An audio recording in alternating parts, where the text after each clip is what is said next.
I want to know how y'all doing out there tonight. Welcome on in, welcome on in. We getting ready to get this thing started and we celebrating tonight. So we gonna rock a little bit. I'm just checking to see if y'all out there. In the meantime, do me a favor. Please go ahead and share this with somebody because this definitely is gonna be it tonight. Thank y'all.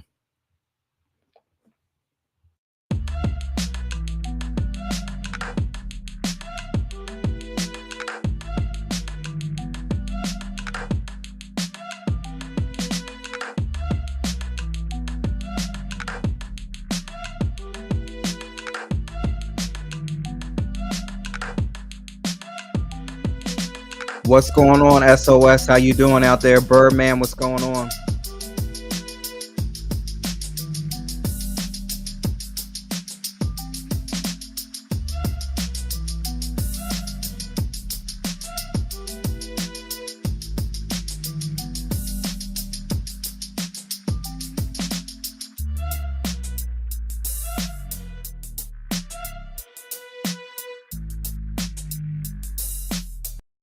5, 4, 3, 2, 1.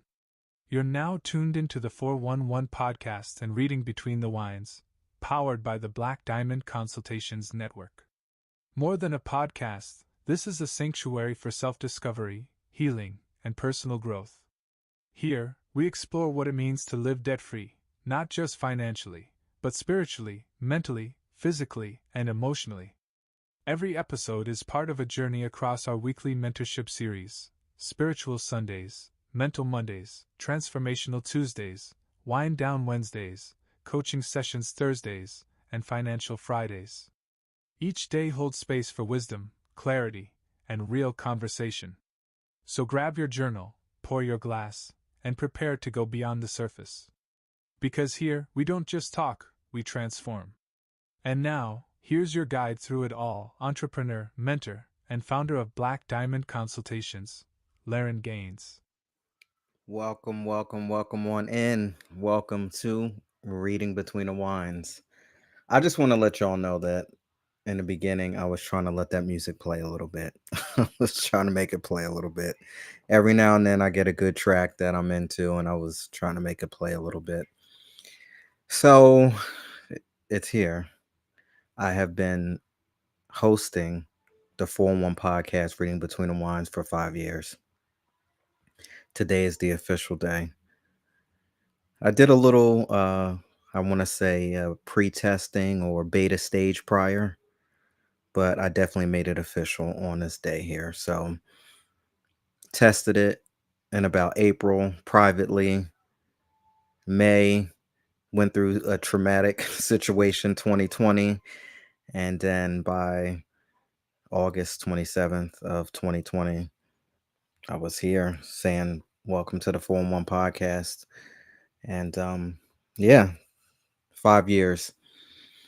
And it's been a journey, and I'm gonna get into a lot of that. I most certainly could not do this without each and every one of you out there. I definitely could have not done this without my executive producer, my Lord and Savior Jesus Christ, for giving me this vision, giving me the courage. That is one of the biggest words tonight, courage, because if anybody out there, family, old friends, might even be some, old flings, jump offs, whatever you want to call it, even though those people out there, they know that this person, this version that you see here today, that you hear today, definitely was not the person that I was years ago. So nobody but God could have done any of this. I'm not going to take credit for it because I know better than that. So we getting into this. I know there were some time limits before, but as I thought about it, I said, you know what? See, sometimes I have to say, you know what, self, this is what we're going to do. And tonight, there is no time limits on it. I'm not going to rush. I'm going to take my time. I felt that if I put the time limits on it, I would not, you know, it wouldn't be right. It would feel rushed. It would feel structured. It would feel orchestrated. And That's not what this is about because that definitely is not what it started off as. In the beginning, I was all over the place. Now we do have some structure, but I need to know how to handle it properly. So tonight, I want to dedicate this episode to each and every one of you out there who has ever done anything for the 4-1 podcast, Reading Between the Wines. Anybody who's ever done anything for me, I want to say thank you so much. To the number one, what's up? What's up, SOS? How are you? You were number one from day one, and I want to say thank you so much. There were times where there was zero. Y'all understand? Not one person out there, and then someone like SOS showed up and gave me that courage to say, you know what, Laren, continuously keep doing what you were doing. I could get into how many people told me that this was not the right thing to do. One of the closest people to me at the time told me that reading between the wines was a horrible idea.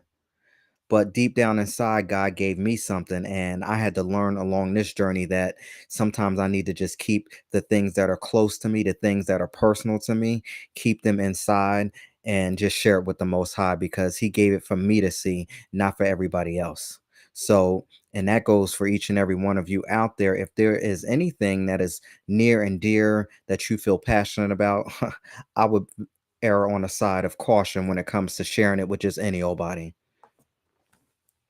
So I'm gonna just leave that there. I'm gonna take my time here tonight, but I do want to thank a few folks out there. I'm gonna take my time. I want to get my list together.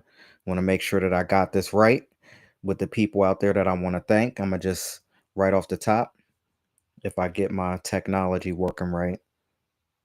But I want to dedicate this show to each and every one of you out there, all of the people who show love, support, people who have DM'd me, people who have texted me, even the people that I have met in person over the years, um, traveled all the way to California, to Arizona. I want to say thank you so much to all of you out there. And again, excuse me because I'm getting my notes together here. Technology is just not working right, but we here. I want to thank Melvin. He's going to come into the Restoration Live series next month, so y'all stay tuned to that and check him out. I want to thank my sister-in-law, Kia. Thank you, Kia. What's up? I want to thank my niece, Okita. I want to thank my sister. Of course, I want to thank my mother, my stepfather, Birdman. I said Miss SOS out there. Um, Alex Coquito, all the way from Puerto Rico. Thank you so much. You definitely have helped me over the years. Geester, LeBron, thank you so much. I got my list here. I'm going. I don't want to keep y'all long because I know we got some stuff to do here tonight. Miss Carol Cordera, thank you so much. Regina, thank you. I want to thank my cousin, Gerald. Who else we got out here? I'm taking I'm trying to get through this list here. All right, I'm gonna go to the next stage because we be spread out all over the place. So I gotta take my time. I want to thank my cousin Tika. Thank you so much as well. Give me a second. Give me a second. All of the new people that have been coming in. Thank you, Jank. Thank you, Dre Swan. I appreciate you. Can I just say, I want to say thank you to all of the fake Mary J. Blige followers out there, whoever it is. I know it ain't Mary, please, but I thank y'all too. All of the little fake little bots that be out there pretending that y'all Mary J. Blige. I got you. Thank you too. Sometimes you got to thank the haters too. Um, let's see who we have out here. Be trying to scam me saying that you Mary, call me and DM me, please. You know that ain't happening like that. Tasha, thank you so much. Marie, let's see who we got. Taylor, just all of the new people out there who have been supporting and following. Thank you so much. I'm going to another platform. And I won't try to keep y'all long tonight. I promise, because I know we got some work to do. Keyword: we got some work to do. I'm gonna get into that in a minute because I know we got some work to do. Charlotte, Weta. I also want to thank oh my goodness. I'm having like a little oh, Colleen. I want to thank Colleen out there for following.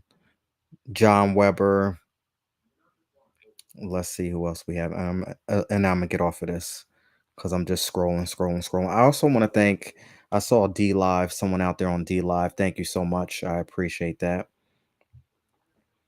And let me get one more name. Let me get one more name in here. I'm trying to remember the names right off the top. There's so many people. I can't even. That's why I don't like to do that. But I'm also scrolling too, trying to pick people out that I see in the list. Oh, I also want to thank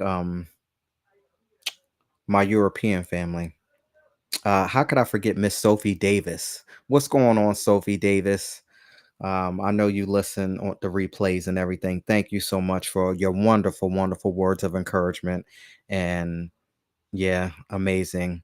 Leah Abraham, thank you so much.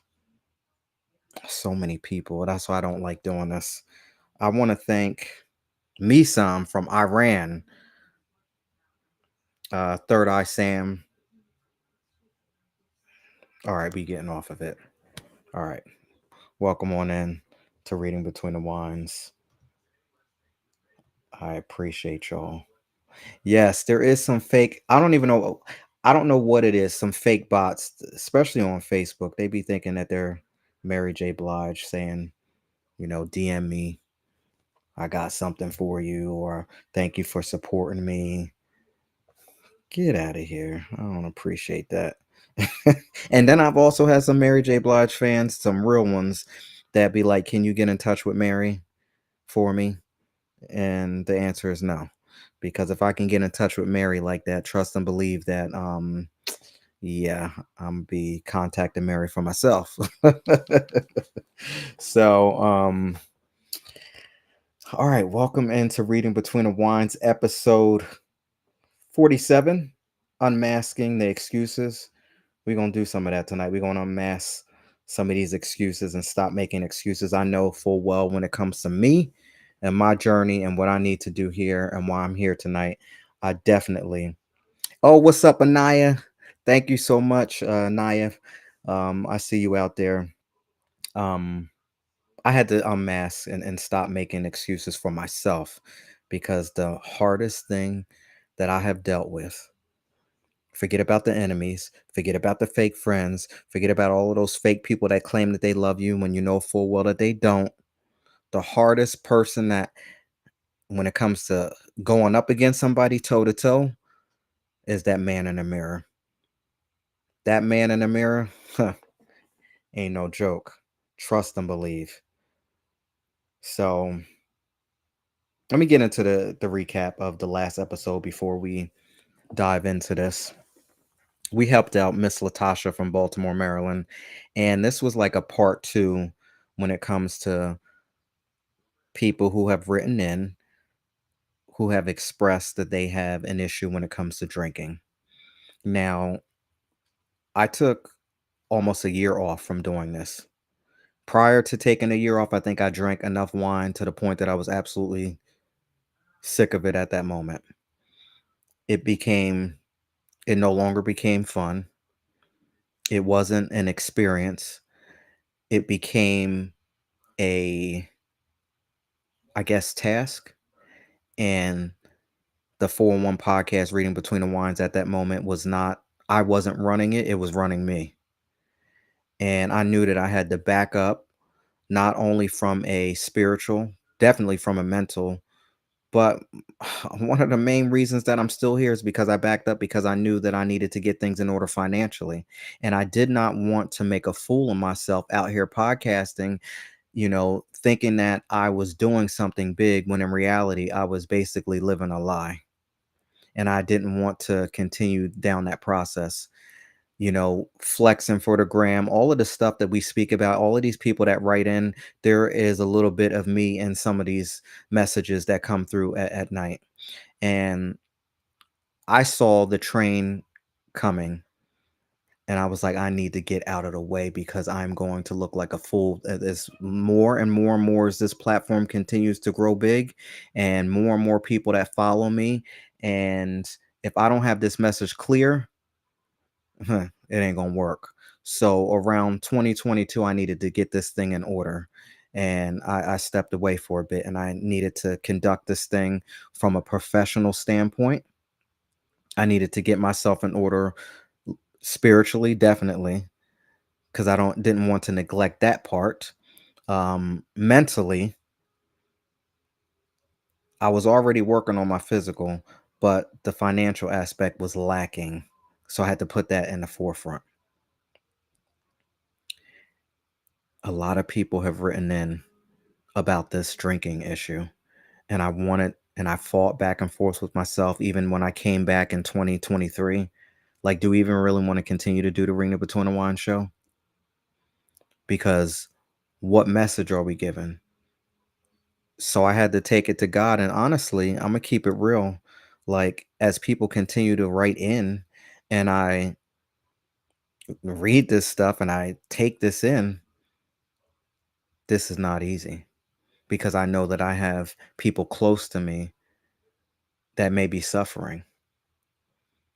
So before, what I used to say, when I used to wild out on people, when I used to black out on people and cuss people out and everything else that I was doing, I was trying to help people.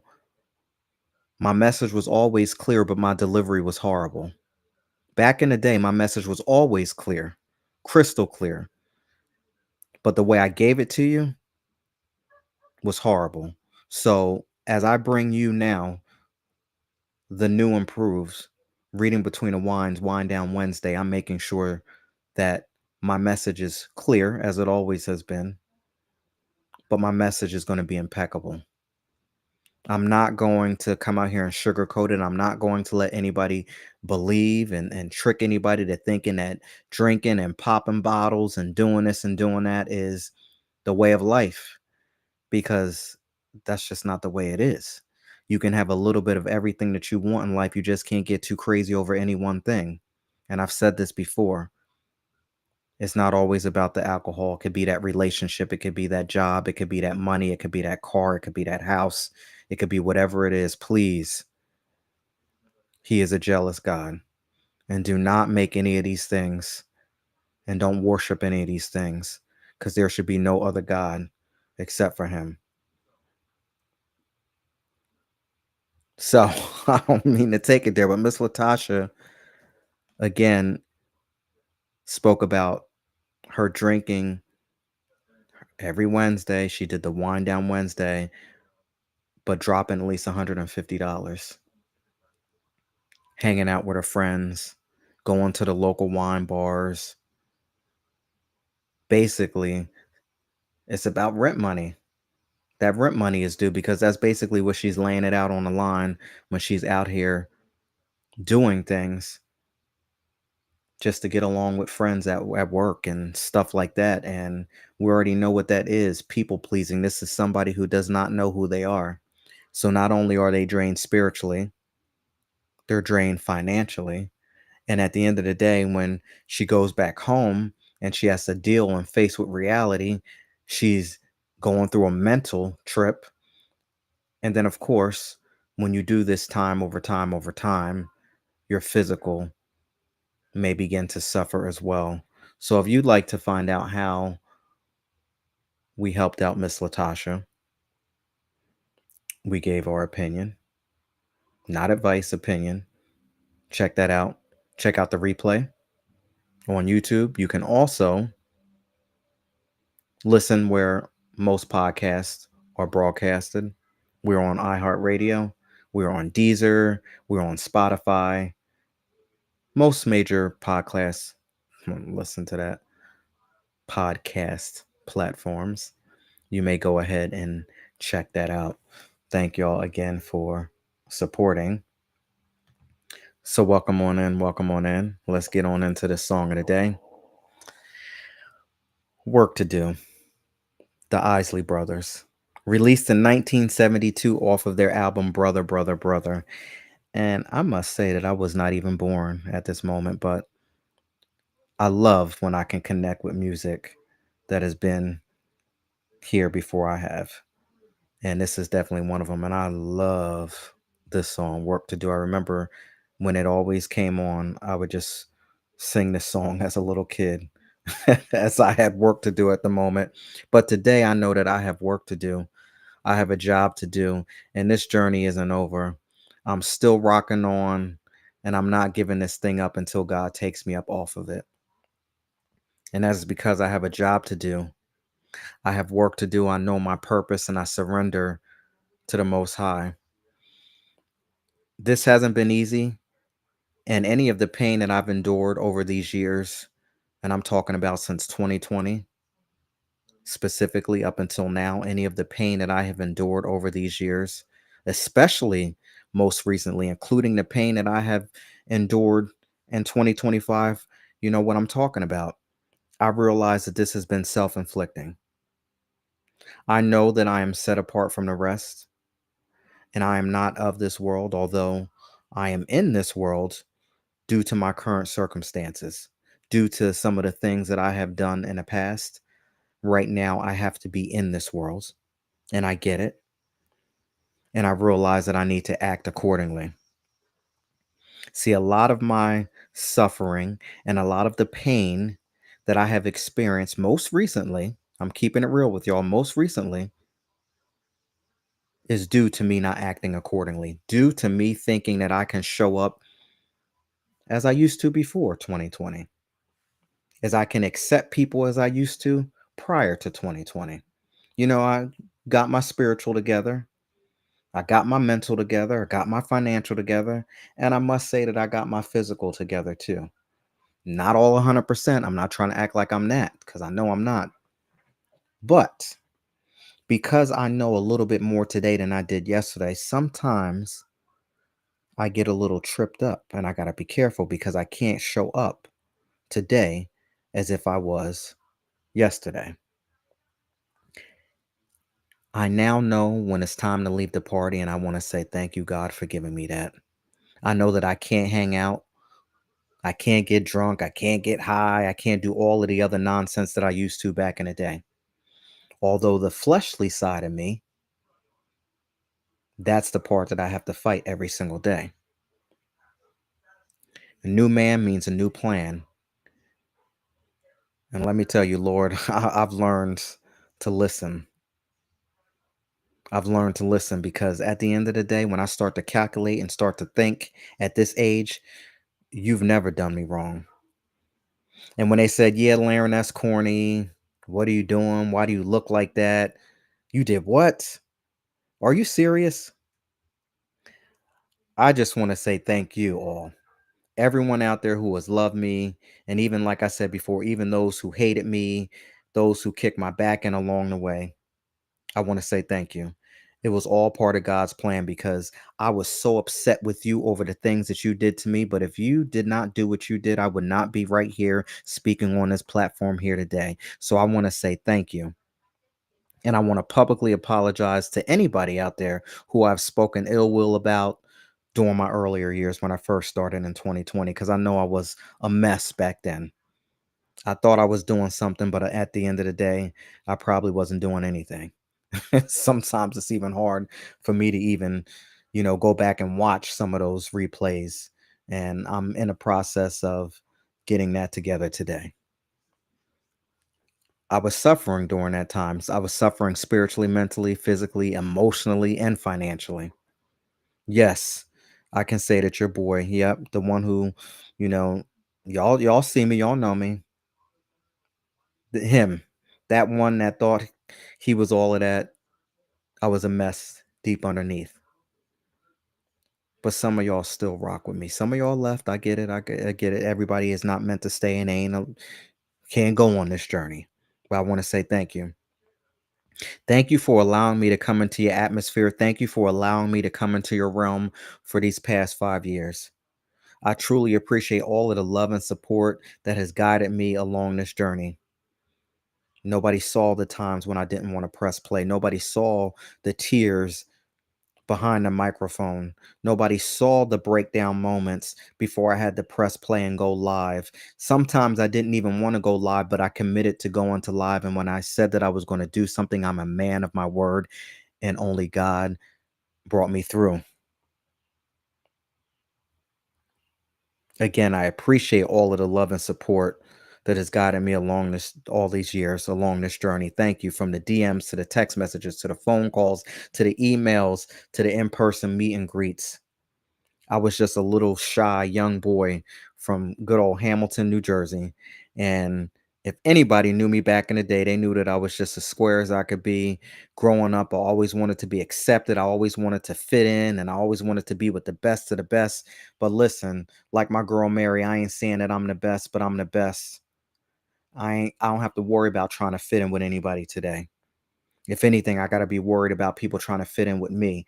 And sometimes the people that try to fit in with me ain't no good for me. So now I'm all grown up and I get it. I finally get it, and I'm so good. I'm so good with who I'm becoming today. So good with the man, the leader, the father that I strive to be today. Even though life is what it is, and I know that we all have work to do. This ain't just about me. We all have work to do. I just want to let you know that I get it, and I'm here for each and every one of you. We are thugging this thing out. We are in this thing together. We are learning together, growing together. The late nights, the hustling 2 and 3 jobs to make it work, the saving, the investing, the learning, the growing, the teaching, the training, the rinse and repeat, and looking forward to another day, looking forward to tomorrow, to be able to get up and to do it again and make it just a little bit more better than it was today. I want to say thank you. I take nothing for granted, and I've learned that this time around, this is my ride, this is my journey, this is my story, this is my life, this is my movie, and I run this thing here today. I remember, like my girl Mary J. Blige, the reflections of my life. I see the lessons that I've learned, and now I know that heartbreak don't exist because it's been torn apart by love. And I remember me, like Jennifer Hudson, and the love that I have today is within. It's within self, because everything starts with self. And I want to leave y'all with this before I go ahead and get Mr. Birdman in here. Psychology says that everything that irritates us about others can lead us to an understanding of ourselves. And I pray that I never take anything in this life seriously when it comes to what someone projects on me. Anything that is projected on me from another human being, I pray that I have the strength, the courage, and the wisdom to not take any of that BS seriously, because everything starts with self. When people show you who they are, believe them the first time. Think about the first encounter, the first interaction, the first letdown that you have with somebody. Believe them the first time, not the second, third, fourth, fifth, sixth, or seventh time. People know themselves much better than you do. And that's why it is important to stop expecting them to be something other than who they are, other than who they showed you who they would be from day one. I can no longer get upset with you for not being the person that I want you to be. I'm not responsible for doing God's work. God is here to do what he needs to do, and I'm not here to be in control of another human being. I can't fill his shoes. So I just learned to sit back and watch the show.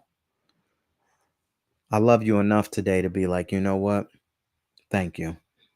Those simple words, sometimes thank you is good enough. Episode 47, Unmasking the Excuses, Song of the Day, Work to Do by the Isley Brothers. Yes.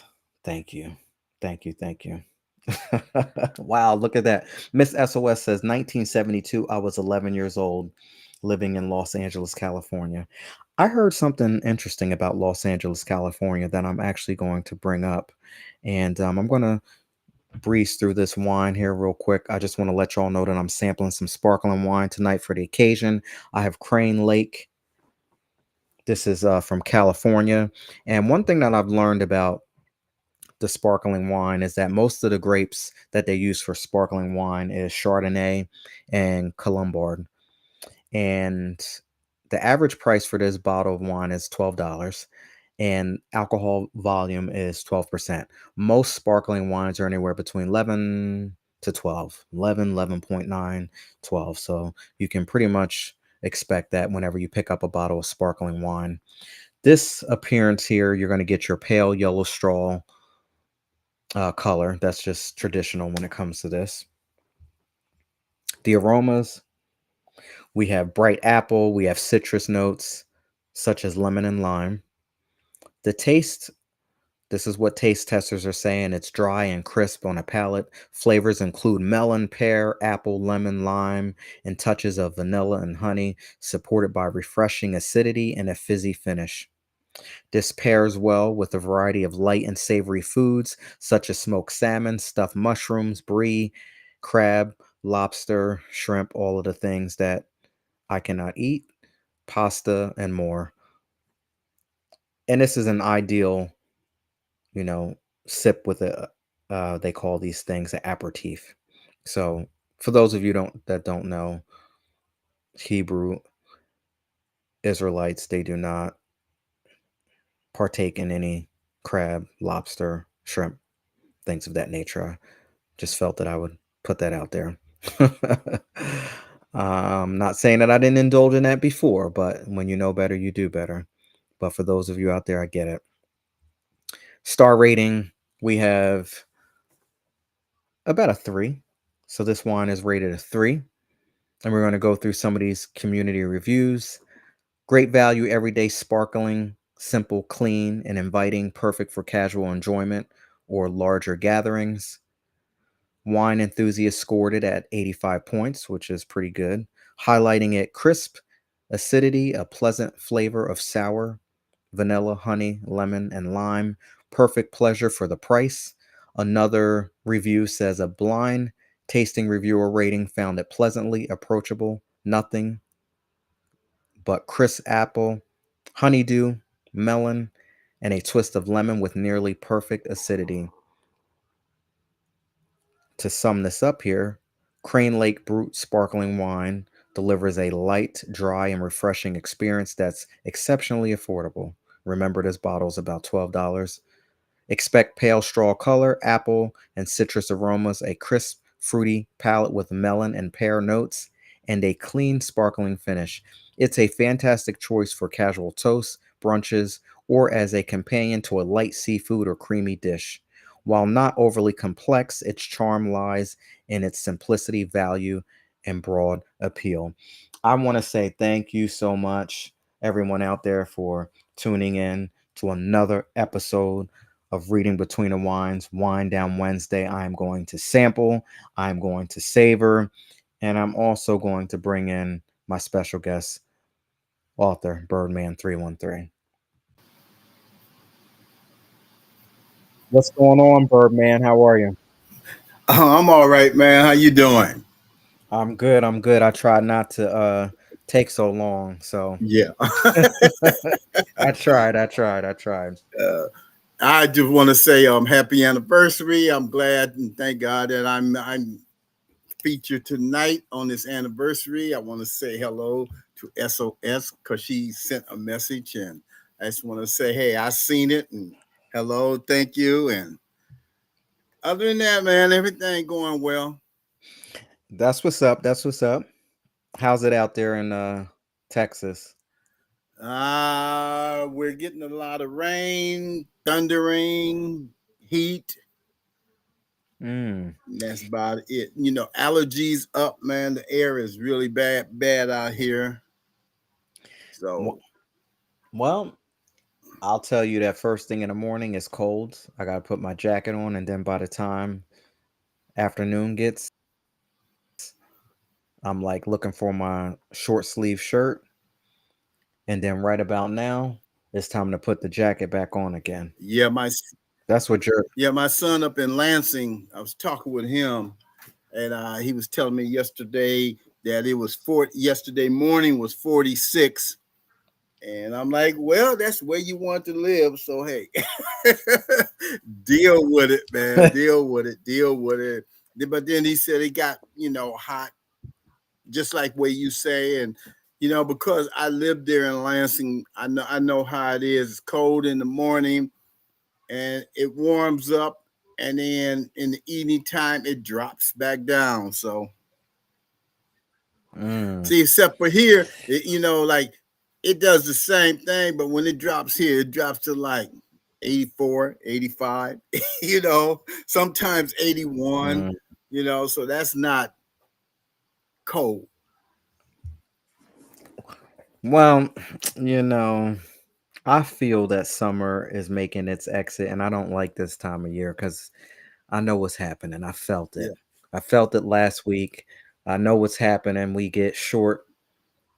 I think we just get short summers. Like I'm waiting for the long summer Yeah. to where people get sick of it. We don't get that. We just get long winters where people get sick of that. Why can't we have a long summer where people just get sick of the summer? Well, I don't know. Just don't seem you in to the be wrong that way place here in then, cause Jersey. hey, man, it's been hot here ever since May. Well, you're right about that, that I'm in the wrong place. But like I said, I'm in I'm in this world right now. I have to be, but eventually I'll get to where I need to get to. Yeah, yeah. I got you.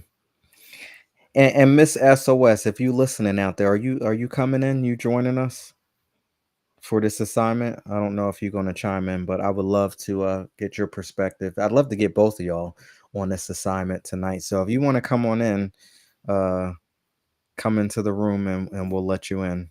Come into the waiting room and we'll let you in. But yeah, let's get on with it. Money hacks. Let's get to it. I know you're gonna read something for us tonight too. You prepared? Who, me? You got your Oh yeah, yeah, yeah, yeah, yeah, yeah. yeah, yeah, I, yeah. I've been kind of deciding on what I'm gonna read, but I think I got it. okay, I want to say we ain't Yeah, in no rush. I know that I was trying to keep it to it, but I just know that's not gonna happen because we already do what we do here on Wednesday yeah. nights anyway, and it's not even a special And I occasion. want to So say we right good. We good. quick, hey, dude, you hit the right song, the right, the Isley Brothers. Man, Work to that's do. hey, Yep, we got. that's my group there, man. I listen to Okay, them so all the time. So hey, it's nothing okay, it's not a song you can name that I haven't heard by the Isley Brothers, unless it was back in the 30s or 40s. okay, so now we go. Now you done touch something. So now we gonna go down memory lane. Then okay, so now I'm gonna let you know what the songs that I know from the Isley Brothers. All right, so of course, work to do, and then between the sheets, of course. One of my favorite ones is Footsteps. What? When that joint comes on, I'd rather listen to Footsteps over Ice Cube's Today Was a Good Day. Okay. Now I knew that as a kid. Laren, what is wrong with you? Everybody is bumping Ice Cube Today is a Good Day, but I'm going back to the Isley Brothers. I knew right then and there that I was a special one right there. So those three that I know. So many. And I'm gonna go blank right about now. Did I say the one that's living for the love of Yeah. you? I don't even know if that's the right title, but um, isn't there one called Voyage? Oh, Yep. Atlantis. Okay, I love that one. Um, Hello, it's Yep. me. Let me think. Okay, I'm exhausted Yeah. right now. Yeah. Yeah. It's so Yeah. many. It's so many. Um, I know my girl again. I'm gonna get on Mary. I have to. She has a song called "The Girl from Yesterday," and she took the music from one of their songs and plays it exactly the way they did it. She basically removed their voice and played the music exactly, but changed the words. And now you're gonna make me look it up because I just can't move on if I don't know this. Because I did go back and listen to that's why I like Mary so much, because she has flirted with so much old school records, and it started with Patrice Rushen. Remind Me. It started with Patrice Russian, Remind Me, and she redid it over for her song, You Remind Me. And when I learned that she did that back then, and I was 11 years old when I discovered this, I said that this lady is something else. Like, she's able to do stuff like this. So, what I would do is I would listen to a song, read the CD covers, which you can't do that now, go to the original record, go in my mom's basement, search for the record, play it, and compare it to the song that I'm listening to today. That's how I fell in love with music. So, in any case, I'm gonna find that out before the show is over. I'm gonna look for it. All right, so let's get into the money hacks because I done already got off topic already. Give me a number. Um, I know you did one before, but we on 1 to 275. What number you got? 273. All right, 273. Let's see what we got here. 273 says, "Don't let the market upset you in September." Now we talking. Now we cooking here. Just as you shouldn't get caught up in January stock market highs, don't be discouraged by September lows. Don't make any rash moves with your portfolio. You'll recover some of that value as the market moves into the autumn months. If you truly have money to spend on investments, September is a good time to buy. Think of stocks as being on sale during September.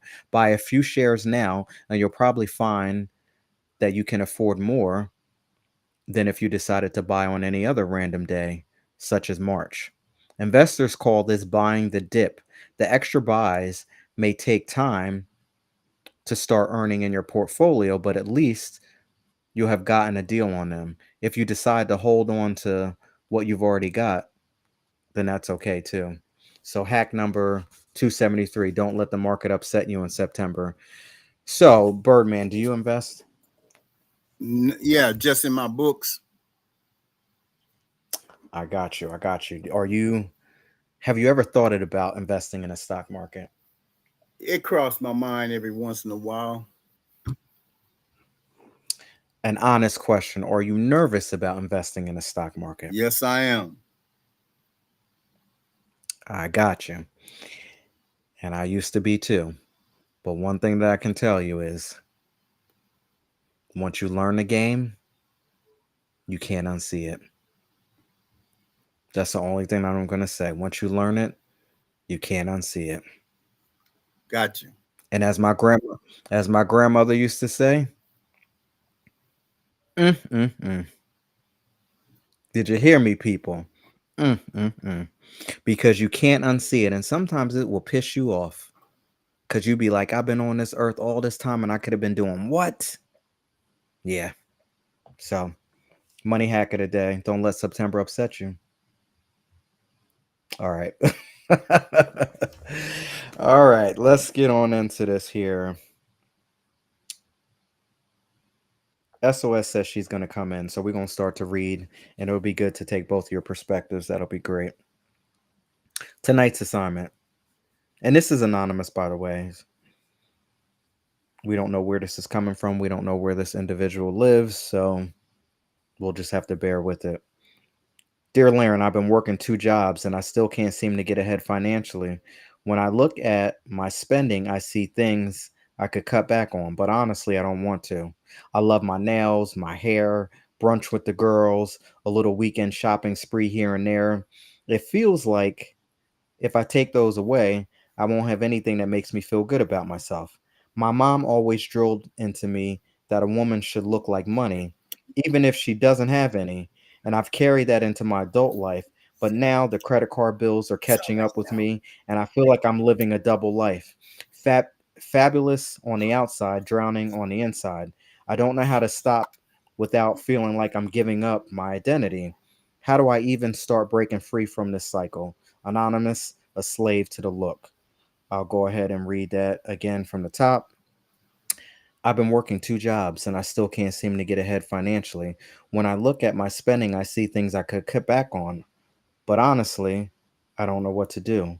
I love my nails, my hair, brunch with the girls, a little weekend shopping spree here and there. It feels that if I take those away, I won't have anything that makes me feel good about myself. My mom always drilled to me that a woman should look like money even if she doesn't have any. I've carried that into my adult life, but now the credit card bills are catching up with me, and I'm feeling like I'm having a double life, fabulous on the outside, drowning on the inside. I don't know how to stop without feeling like I'm giving up my identity. How do I even start breaking free from this cycle? Anonymous, a slave to the look. All right, Birdman, what do you have for me?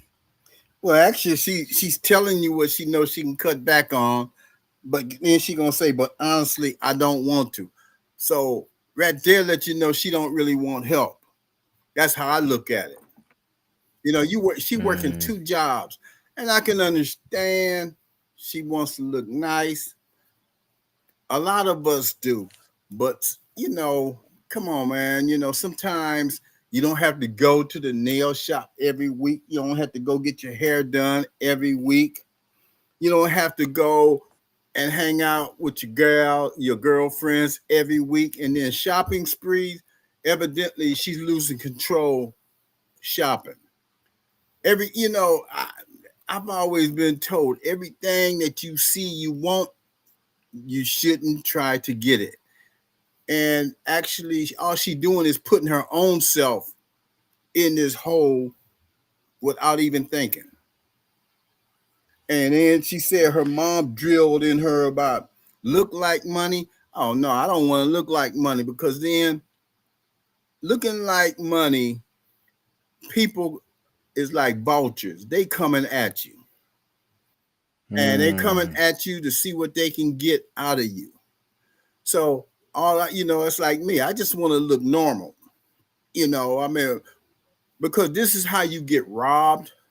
This is how you get Hmm. played. And she don't seem to get it that she can look nice without looking expensive. Hmm. Look nice without looking expensive. I like that. Yes. I mean, hey, I understand she want to get her hair done. Nothing wrong with that. She want to get her nails done. Nothing wrong with that. And she got friends she want to hang out with. There's nothing wrong with that. Long you don't, it's not every week thing, and then you're gonna come back and complain about it. And then she said she go on shopping sprees. Well, maybe it's the shopping spree that she needs to really cut back on because evidently she's just going out there spending money just so she can be around her friends or her so-called friends, as I call them, to show that I can get this, I can get that, and like I said, she really don't have a reason to complain because she's doing it to herself. Nobody's helping her. Mm, I know that's right. A lot of times we can complain about people doing stuff to us, but in reality, we do it to ourselves. Yes, Because I heard that can't nobody hurt you, upset you, get you into a certain way unless you let them in and give them access to do so. yes. And you know what? When she says she's going out with her friends, she is probably the one spending the most money, and they just sitting back and enjoying it. Mm, Because I've seen a lot of people do that. The ones that spending the money, they want to buy the expensive stuff instead of buying being reasonable about it. I don't know. I think it's something about people pleasing. It's something that when we get into these circles or we get into these friendships, we get into these relationships that, like I said in the beginning, this is my ride, this is my journey, this is my story, my life, my movie. That's basically taking ownership and saying that I'm in control today. However, there was a time when I wasn't in control, where you just want to do something to please somebody else before you make sure that you're okay. Exactly. And I know what that feels like because I used to be that person. And it's hard because I guess they don't know. They didn't wake up yet. They don't understand. They don't know. I mean, I tried it a couple of times, and I see that's not, it doesn't work because, like I said, you you're not really pleasing yourself, but she thinks she is. She really do, and Mm, I mean, I seen in there where she said she don't do all this, then she don't feel good. I mean, hey, if you gotta go out, well, there's no need of complaining about it. If that's how I look at a quick story. When I worked at the drug treatment center in Florida, there was this old she was an older nurse. She was actually retired and she worked at the drug treatment center. And I'll never forget what she told us one day. We were sitting there and she was like, me and my husband have a glass of wine every night. And we looked at her, and she said, hey, I said we had a glass. I didn't tell you how big the glass was. She said, we had mm, one glass. And she said, and so somebody asked her, said, well, you can afford it. You was a retired nurse. Your husband, I think he was a retired attorney. And then she said, I'm going to tell you the trick. She said, when we have company over, we buy wild Irish rose. She said, then we pour the rose in a canister. And she said, that's how we serve it. She said, the expensive wine, him and I sip on that at night. And oh, I remember you telling me yeah, that. and that like we were sitting there, the other counselors, the other nurses, and this one lady said, "I never thought about that." She said, "Yeah, just go and buy you some the canisters where you can pour liquor in." And she said, "Just get you." She said, "If you like drinking wine," she said, "You have a bunch of people over." She said, "Hell, just pour it off in the canister. They ain't gonna know the difference. They gonna love it." And say, "You can call Mm. that wine anything you want." Because they ain't gonna know no better. Oh my goodness, that's something else. This is Yeah, but crazy. I said, but wild Irish rose have a taste to it. And I said, hey, if you can't tell wild Irish rose, then hey, okay, I get it now.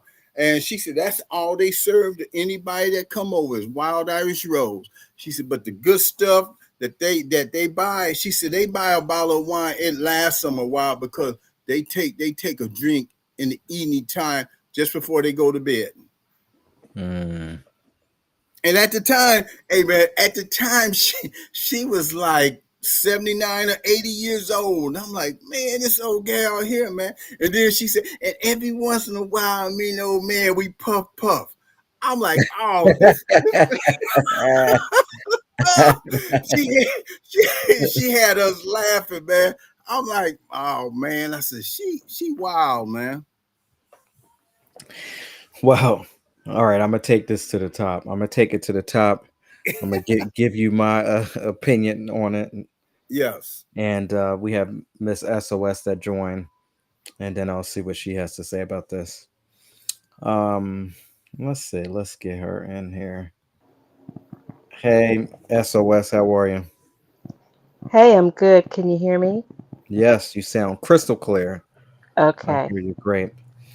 All right, so I'm gonna take this to the top here. So she's been working two jobs and still can't seem to get ahead financially. Unfortunately, that seems to be the common theme, and that's just for anybody. So we're not singling out whoever this individual is because I know a lot of people have to hustle and they work two and three jobs. So I don't see that there's anything wrong with that.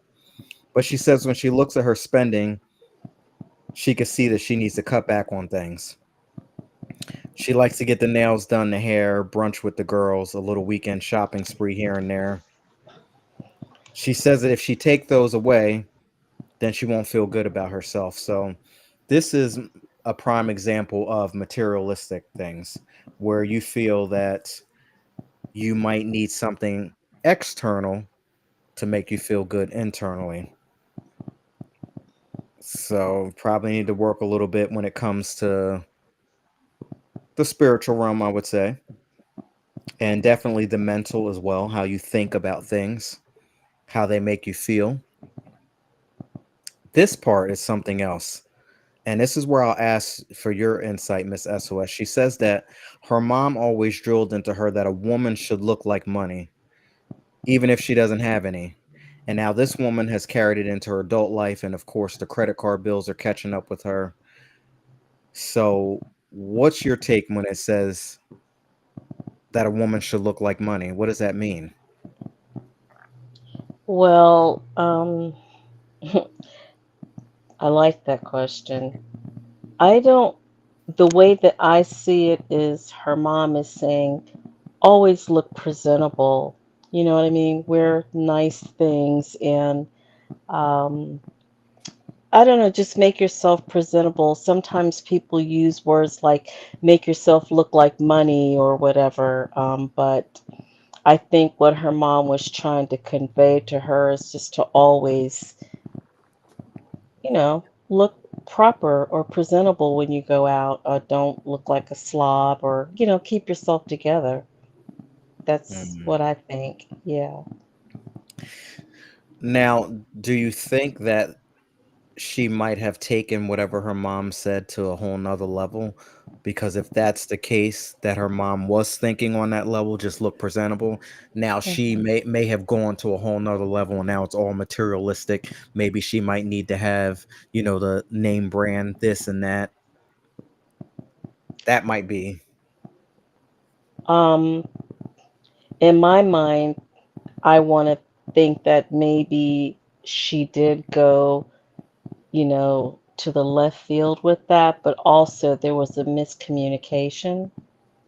Maybe her mom really didn't tell her exactly what she meant by that.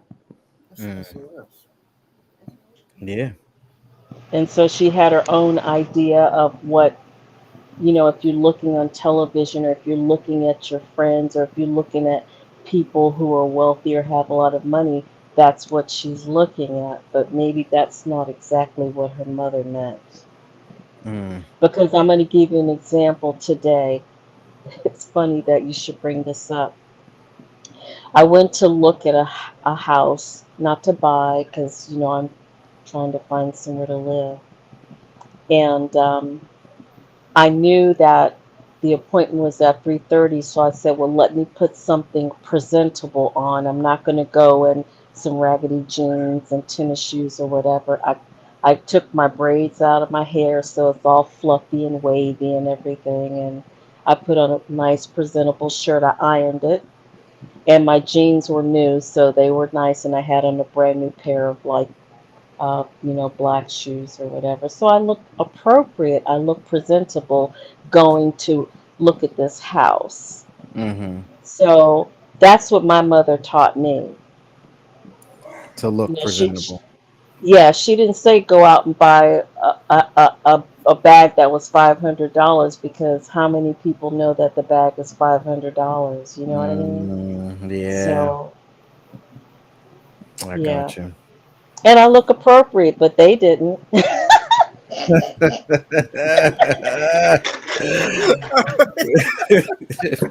Birdman, what you got to say? Oh, I'm, as she did make a good point. I feel like she's taking it the wrong way, the way when her mother spoke that, and I had said that earlier that she didn't mean for her to just go out there and spend money all, willy nilly. Go out there and just, look nice all the time. I mean, my parents always told me, hey, man, I remember if I had on a t shirt walking around my parents' house and they had holes in it, my parents, hey, don't come out here like that. Go put something even in the house. I'm So, mm, I gather that. And then I know one time my parents came over to my apartment and I had on a t shirt that was very comfortable to me and had holes in it. And they said, we didn't raise you like this. And I'm like, nobody can see me. But I understood what they were saying. I know that's right. Let me tell you And something. Go ahead.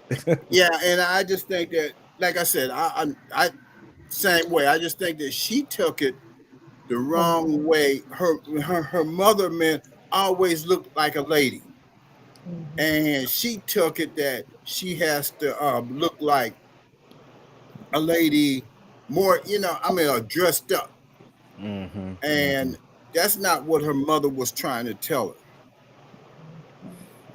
I feel you on that. I her. feel you. I feel you on that, and I also understand where you're coming from with the coals and the clothing. So honestly, today, if I have one little hole in it, I'd get rid of it. That Uh Mhm. huh. that drives me in a different direction when I see people with holes in their clothes. So I just want to say I feel you. I know exactly where your parents were coming from that perspective. So, okay, so now we understand that this person is in this situation. What advice, okay, let me take that back because we're not giving advice, but what things can you put out there for people who understand that maybe they don't make a lot, they don't have a lot, they're doing whatever they need to do to make it work. They might be hustling two or three jobs. How can someone go out there and look presentable without spending a whole bunch of money? Any pointers, any tips, any tricks that somebody can use to look a certain way if they don't have it that way? And stop trying to please everybody, and by going getting these name brand. I mean, and honestly, I can say this: I have clothes that I got at the Goodwill, Mhm. and you know what? I mean, I couldn't afford. I can afford, nice, expensive clothes, but I choose not to. I had one time I was doing an open mic, and Texas weather is real strange. You may leave home in the morning time and it's warm. By the time you get ready to come home, it is cold. And I had was doing an open mic, and I took a jacket. It was a sweatshirt jacket I wore. That next morning, I woke up. It was cold outside, and I knew I was going to be doing an open mic outdoor. And I went. I did. I looked at a couple of stores, and I seen how much jackets cost. I'm like, I'm not paying that much. I went straight. It was a thrift store right across the street from the hotel. I went right over there, and I got the jacket. And guess what? I still have the matter of fact, both of my winter coats were bought at a thrift store. Mhm. And I'm happy with it. And if you seen them, you wouldn't even know they was bought at a thrift store. You think I bought it straight off the rack from one of these expensive stores. And I always tell Mhm. people, man, you don't have to go and get all these expensive. Just go to the thrift store, Goodwill or whatever thrift store. And I said, look at the clothes. Their clothes are most of their clothes is just as good as those that's bought in the store.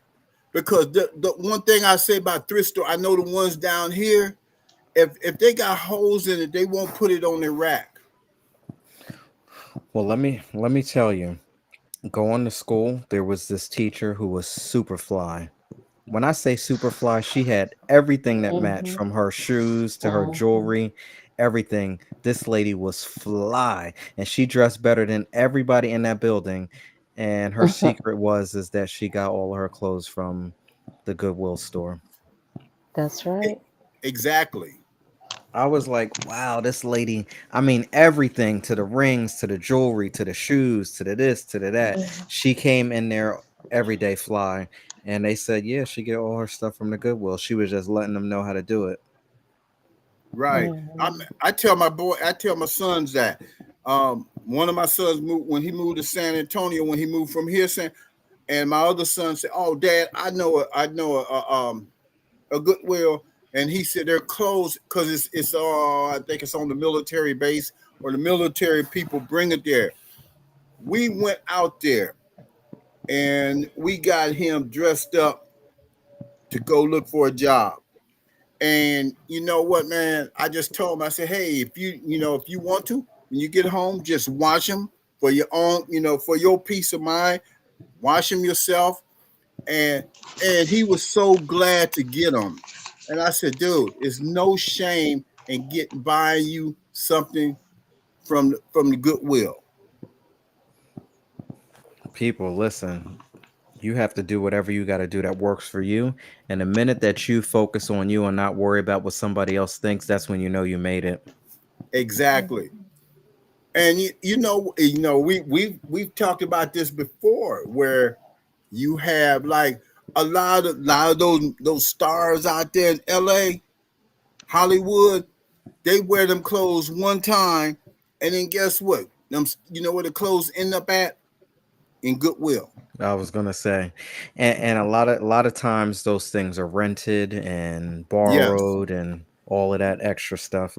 I'm gonna get to you SOS in 1 second, but you just brought up a good point, Birdman. I was listening to one of my favorite podcasts, and I heard that even us today, people who don't have money like the superstars, like the celebrities, we look up to these people and we will actually mimic and do some of the same things they do. So just like you said, that those clothes get rented, borrowed, buyed one time, worn Mhm. one time.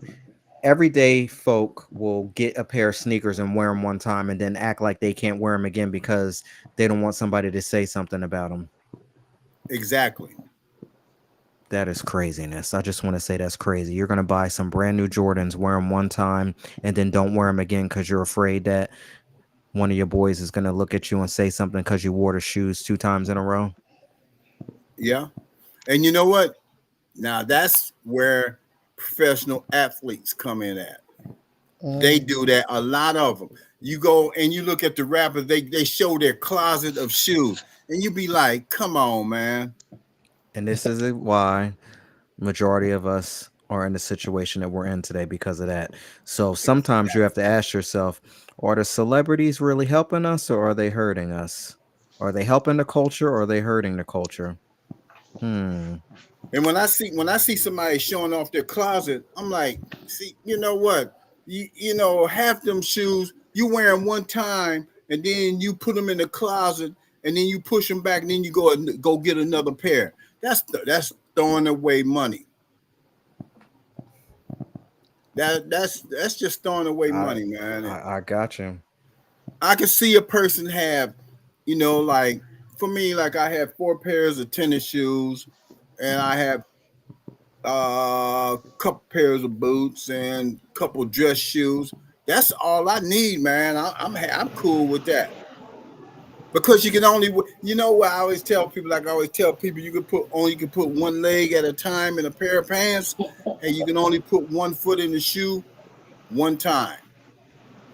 And As a minimum, and you go out there, and I'm not ashamed to let nobody see my shoes, and say, oh, you know, hey, you wore them yesterday, yeah, and I'm wearing them today, and I'm wearing them tomorrow, and I wear them till they wear out. my thing when it comes to shoes, there's only 7 days out of the week. So spiritually, I feel that you should only have 7 pairs of shoes and keep it moving. And Yeah, now you could have another one like work shoes that don't count. Anything that you're gonna be busting in and grinding in, okay, listen, that don't count. But only 7 days in the week. You don't need more than 7 pairs of shoes. Keep it moving. yeah, yeah. Okay. SOS, what you got?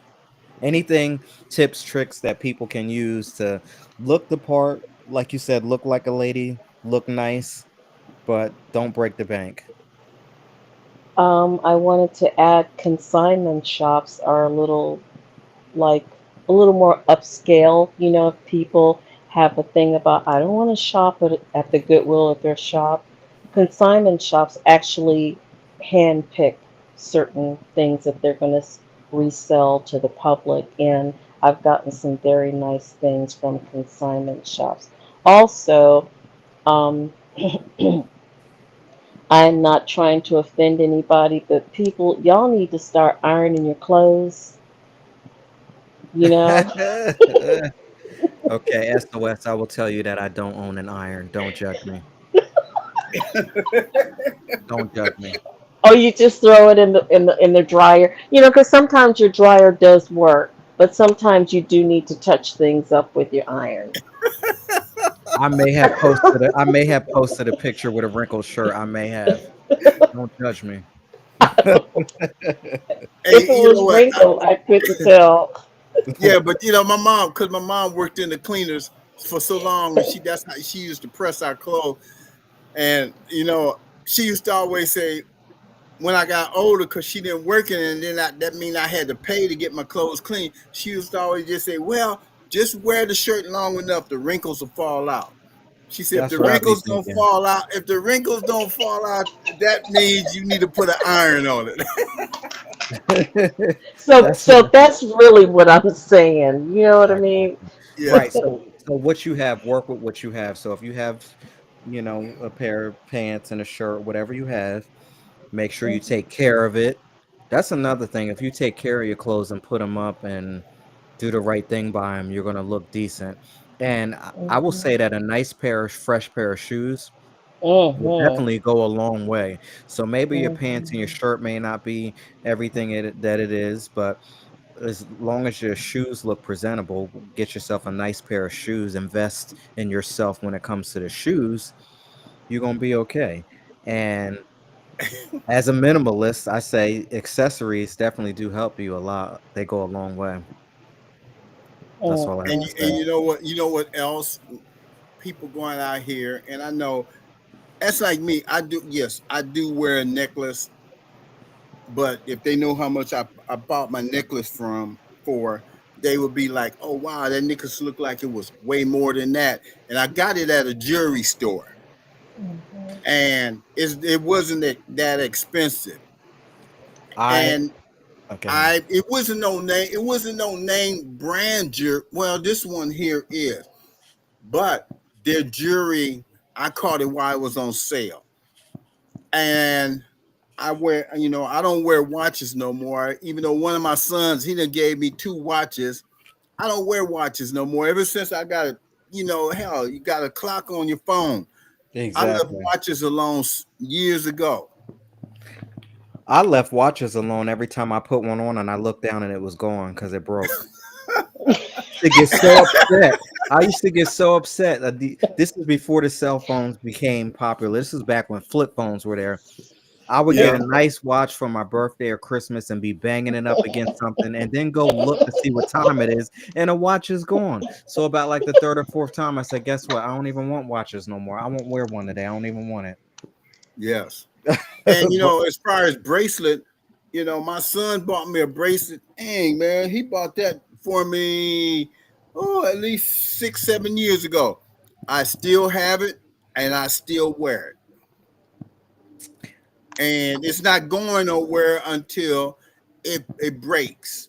And that's how it is. I mean, like I got shoes that I got back in 2000, 14, or even so. I got one pair. Matter of fact, there's some sketches. I mean, there's I got a pair now that I'm wearing, and I got them like back in 2012.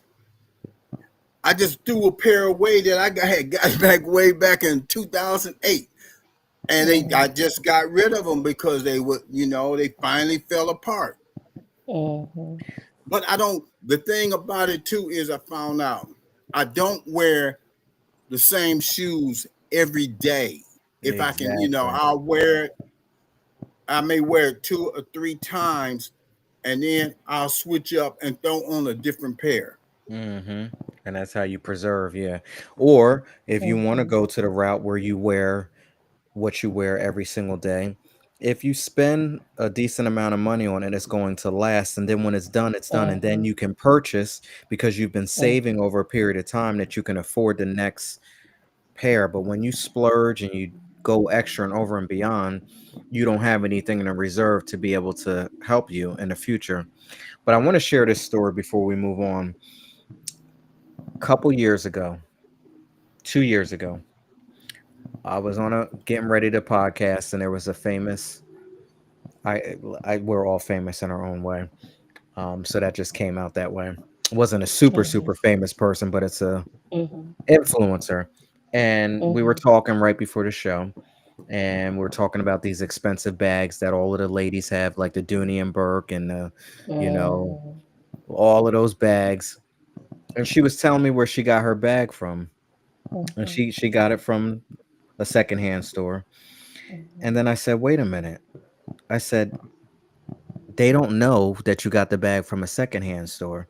And just like I Mhm. hear we're sharing stories here today, if these people don't know where Mhm. you got the clothes from or the jewelry or whatever, then what are we worried about it for? They don't have to worry. I mean, they don't, we don't have to worry. They don't need Mhm. to know exactly where you're getting your stuff from. Just keep it moving. Mhm. Exactly. And I think that if we get past that part of worrying about what somebody else thinks, most of the time, a lot of this stuff, we do it to ourselves. Mhm. Because I don't even think people know, care to know, Mhm. want to know. It's just us. But in any case, anybody else want to chime in before we move on to the next? Well, I I just said, want. oh, go ahead. Go ahead. I SOS. was gonna say, when I moved to the Philippines in 2003, I only stayed there 1 year. I lived in Manila. Um, the people there, well, we were like diplomats, and so of course we were in that. What am I trying to say? That group of people, diplomats and expats and all. But people will actually ask you how much money do you make and how much did you spend on those shoes or things like that. Like Huh. they told when we were going to the Foreign Service Institute, for like training and things like that, how to be diplomatic and how to eat at a table, sit down and all that bullshit. Oops, sorry, but anyway. No, it's okay. um It's okay. yeah, because it really is bullshit, but I mean you go along with the program, but it is a lot of fun. um anyway, they told us be ready for people to ask you like blatant questions that some people wouldn't normally ask you. Oh, so how much money do you make and how much did you pay for those shoes or where did you get that bag? Like how much did you pay for it? And I got asked questions like that, but I was prepared for it because they prepared us. And the Mm, Philippines is really like that though. The people there, oh my God. Like I well, could really give you some stories, but yeah. they may not like my response then.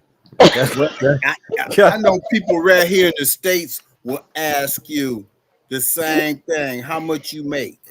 Yeah. So, you know, I like I tell them, man, it's none of your business. Mm, I got asked so many questions yesterday that I felt super uncomfortable. And I was like, really? never again. Yeah, never again. Sometimes you don't have to put yourself in this, like I said, self-inflicting pain, self-inflicting Hmm. issues. Sometimes you don't have to put yourself in a situation where you would have to even be answering questions. And that's how I was yesterday. Like, Lauren, why'd you put yourself in this situation? Hmm. Yeah. Well, I'm gonna tell you something else too that's funny since you mentioned that. I had one person say, so I see you traveling here and traveling there. How do you do it? You must be making a lot of money. And I'm like, well, I get discounts. And the last thing, I get discounts. you know, because it's none of their business. You're right. How I'm traveling. And then I had, matter of fact, one of the lady, me and her graduated high school. She said, "Can I ask you a question?" I'm like, "Yeah." She said, "Do you live in a hotel or do you live in a house?" Oh, she said, wow. "Cause That's every craziness. yeah," she said, "Cause every time I see you're traveling somewhere," I said, "When I'm traveling somewhere, I'm in a hotel." you And you know, know so that? Wow. What if you told somebody, yes, I live in hotels. I live in multiple hotels 365 days out of the year and I travel the world. What do you think that response would be? yeah, that's a good one there. But now I told her, I said, "Now I said, hey, I said, I said, when I travel, I stay at a hotel. I said, I really don't like staying at nobody else's place. Even though I did do it in San Antonio with my youngest son, I used to stay at his place. But then I went back to staying at the hotel because me, I like music, and I turn my music up loud. I'm sorry, I don't care. I turn it up loud, and and then sometimes I just want to write, and stuff comes to me. So I like staying in the hotel because I have my privacy. I know what you mean. Yeah, yeah, I Can got you. can I say one more thing before, and I'll make this short. Mm-hmm. Um, when I was living in Charlottesville, Virginia, and I used to be a substitute teacher, and so I worked with a lot of different teachers, but she was an IA as well. So it was this Friday we were working together, and I said, "Hey, you wanna go somewhere tomorrow, which is Saturday?" So she said, "Yes." So I said, "Okay, well, I don't know where just yet, but I'll call you early in the morning. Is that okay?" She said, "Yeah, no problem." So I thought about something fun we could do. So I called her and I said, "Hey, do you want to go to the thrift store?" And she's like, "Sure, yeah." So I picked her up and all, and she got in the car and she called me Miss Mitchell. Like, I don't know why teachers do that. My name is Tanya. And so she says, "Miss Mitchell." And I said, "Yeah." And she said, "You don't look like the type to shop at thrift stores." Mm. I and get. I and I looked at her and I said, "Why would you say that?" Because I was really offended. She said, "You just don't look like the type." So I said, "Oh, in other words, you trying to say that I act bougie or something?" And she said, "No, not really. She said, "I just never figured you to shop in a thrift store." And that just blows my mind. It's like something that I just can never forget. Like I She was said. she was And dead serious. but well, that's funny you said that because my mother worked at a cleaners. She was the top presser there, and they always told her, or they told all their employees. They said, if there's something in here that don't nobody pick up at a certain time, if you want to take it home and give it to, your husband or your sons or nephew, all that, you can. Believe it or not, man, my mom, she would bring me stuff from the cleaners. Now my dad, he wouldn't take it. He wouldn't take it. But me, I mean, what could I say? I'm like, yeah, I'll take it out, and I wore it, and people, I know she got me a gold. It was silk. I never forget when I wore it. People like, oh man, where you get this from? I said, oh, my mother bought it for me. And I told her, I said, man, I said, people are they asking me where I get this shirt from. And then she said, did you tell them? I said, no. She said, why? You ashamed? I said, no, it ain't none of their business. It's always something like that. That Hmm. either it's a gift or something that's been handed down. You'll get more compliments on that than something that you get brand new. Exactly. Hmm. It's so bizarre how that works. And they knew my dad worked for General Motors, so they figured, oh, he worked for General Motors, so therefore, and I know somebody asked me one time, they said, hey man, you must be rich. And I'm like, rich? Yeah. And I'm like, why you say that? They said, man, they said your slacks be creased. I said, my mom work at a cleaners. So yes. And I couldn't wear jeans until I got in college. I had to wear slacks. I'm talking about dress slacks all the way up to high school, Yeah, remember and back. button Hmm. down shirts. And they was like, well man, you be so clean, man, you be so clean. I said, my mom worked at a cleaners. And I said, so therefore, every week my clothes, she took them to the cleaners on a Saturday. She would clean our clothes for us. We didn't have to pay for them. Mm. Oh, well, that was a good deal. Yes, it But was. but remember them creases right down the middle? And then Mm-hmm. Yeah. your face. Yeah, and one guy told me, he said, "Man, your creases can cut butter. It's so straight." I'm like, "Hey, man." I said that's what my mom do, and he said, "Man, they said we noticed all your slacks." And then when I went to college, I had jeans. Even the jeans Mm-hmm. had a crease in them Mm-hmm. down the middle until I stopped going home. And then my mom said, "Whoa, whoa, whoa, what's going on? What you mean, what's going on?" I said, "I can't put that crease in it like you, mom." Yeah, I don't know where they came from putting the crease in the middle. Like, what was that? I don't know. That was from Yes, way back in the day, Laren. yeah, You that, know, way back yeah, in the day.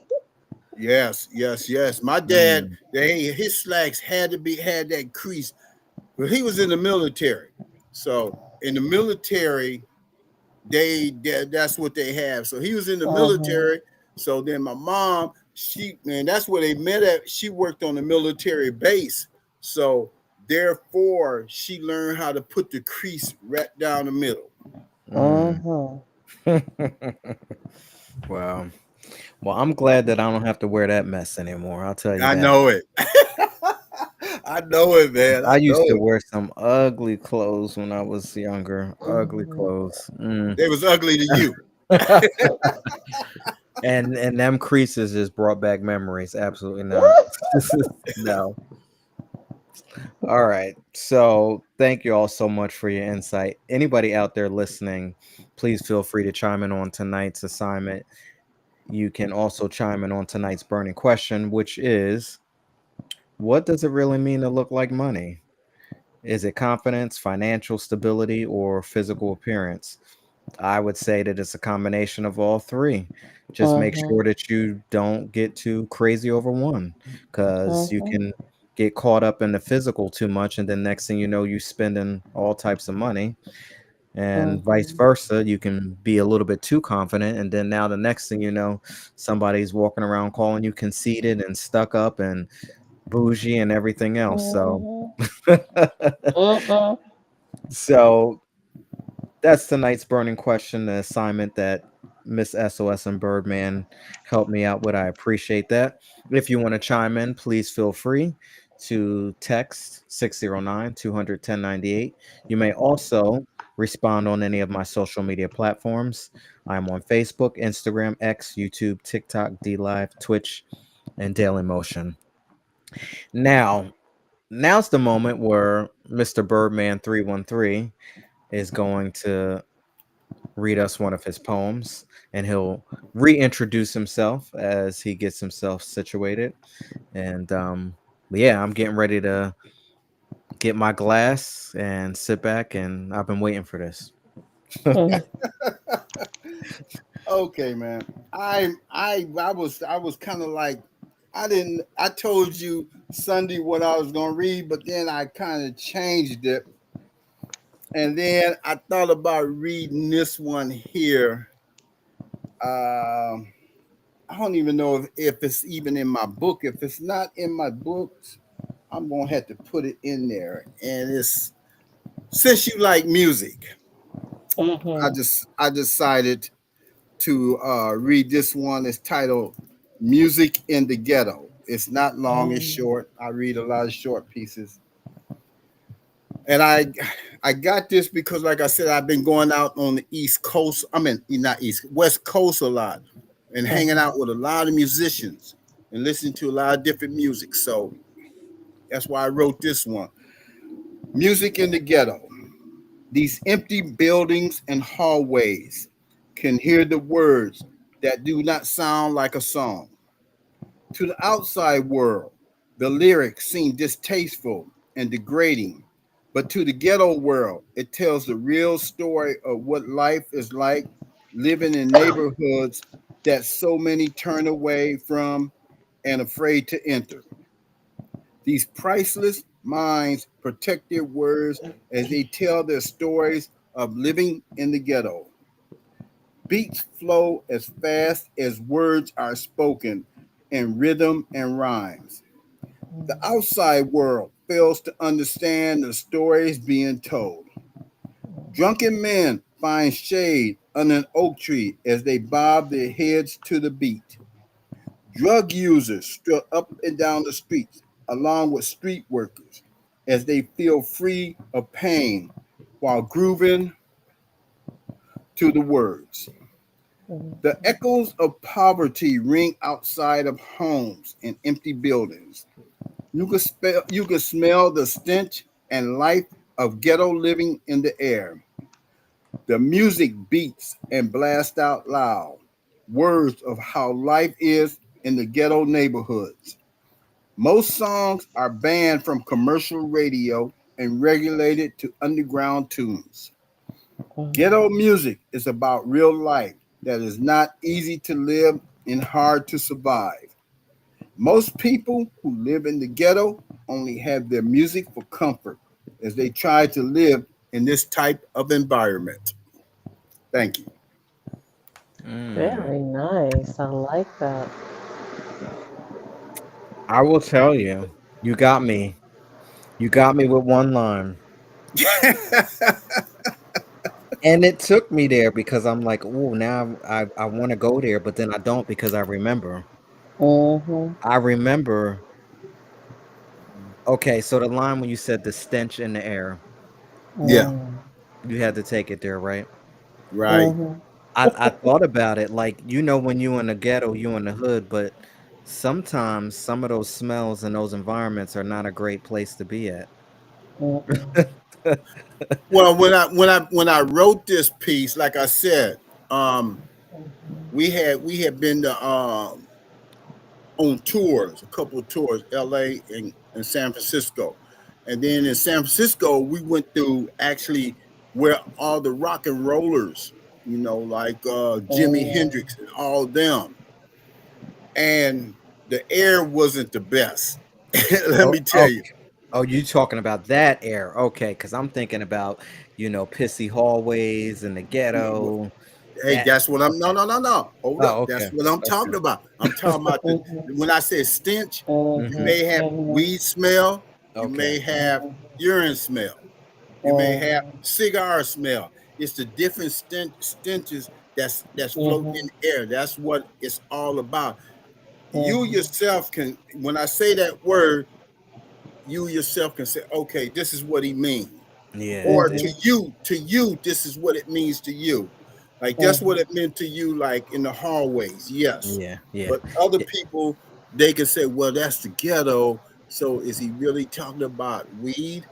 Is he talking about Mhm. urine? Is he Right. talking Right. about cigars? And that's why I put that word in there so that give people something to think about. Mm. Mhm. Now, I see, you could think of 2 things. I thought about the negative right away, which is just 'cause, when you come from a traumatic situation, that's the Mhm. first thing that I went to. But when you're talking about, like, the weed smell or something like that, some people maybe that's not traumatic, that was a way of life, that's how we got through. So, Mhm.